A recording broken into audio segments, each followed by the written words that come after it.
Guys, welcome to Car Feature Series from Maruti to Rolls-Royce Part 3. భయ్యా cars లో ventilated seats ఉంటాయంట కదా, అసలు వెంటిలేటెడ్ సీట్స్ అంటే ఏంటి, అవి ఎలా పనిచేస్తాయి బ్రో? వెంటిలేటెడ్ సీట్స్ అనేవి కార్స్ లో cool and comfort feature. For suppose driver non stop గా కార్ ని లాంగ్ డిస్టెన్స్ డ్రైవ్ చేస్తే డ్రైవర్ బాడీకి కార్ సీట్ కి మధ్యలో ఏముంది భయ్యా? డ్రైవర్ కి కార్ సీట్ కి మధ్యలో గాలి ఆడక స్వెట్ అనేది ఫామ్ అవుతుంది. ఎగ్జాక్ట్లీ దీన్ని ప్రివెంట్ చేయడానికే కార్ కంపెనీ వాళ్ళు కార్స్ లో వెంటిలేటెడ్ సీట్స్ అనేవి ఇస్తున్నారు. ఇది ఎలా పనిచేస్తుందంటే కార్ సీట్స్ కి స్మాల్ హోల్స్ ఉంటాయి. కార్ సీట్ కుషన్ లోపల మనకి ఫ్యాన్స్ అండ్ బ్లోవర్స్ ద్వారా ఎయిర్ అనేది ఫ్లో అవుతుంది. దీని వల్ల డ్రైవర్ బాడీకి ఎప్పటికప్పుడు ఫ్రెష్ ఎయిర్ తగులుతూ స్వెట్ రాకుండా ఉంటుంది. ఈ వెంటిలేటెడ్ సీట్స్ వల్ల డ్రైవర్ నాన్ స్టాప్ గా లాంగ్ డిస్టెన్స్ కంఫర్టబుల్ గా డ్రైవ్ చేసుకోవచ్చు. చాలా బాగా చెప్పావు భయ్యా.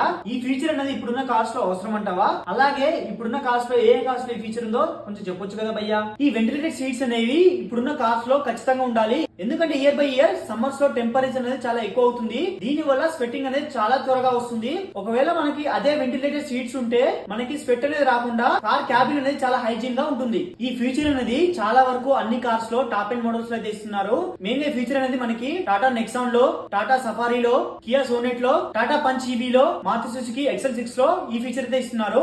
ఒకసారి కార్ కొనేటప్పుడు ఉందో లేదో చెక్ చేసి తీసుకోవడం బెస్ట్. చాలా మంచి ఇన్ఫర్మేషన్ ఇచ్చావు భయ్యా. సరే కానీ ఈ విషయాలన్నీ నీకెలా తెలుసు? అదే బ్రో, నేనైతే నిఖిల్ ఆటోటెక్ ని ఫాలో అవుతాను. మీరు కూడా ఇలాంటి ఆటోమొబైల్ సంబంధించిన ఇన్ఫర్మేషన్ కోసం వెంటనే నిఖిల్ ఆటోటెక్ ని ఫాలో చేయండి. ఇంకా సబ్స్క్రైబ్ కూడా చేసుకోండి. వెంటనే ఈ వీడియో మీ ఫ్రెండ్స్ కి అయితే షేర్ చేయడం మర్చిపోకండి.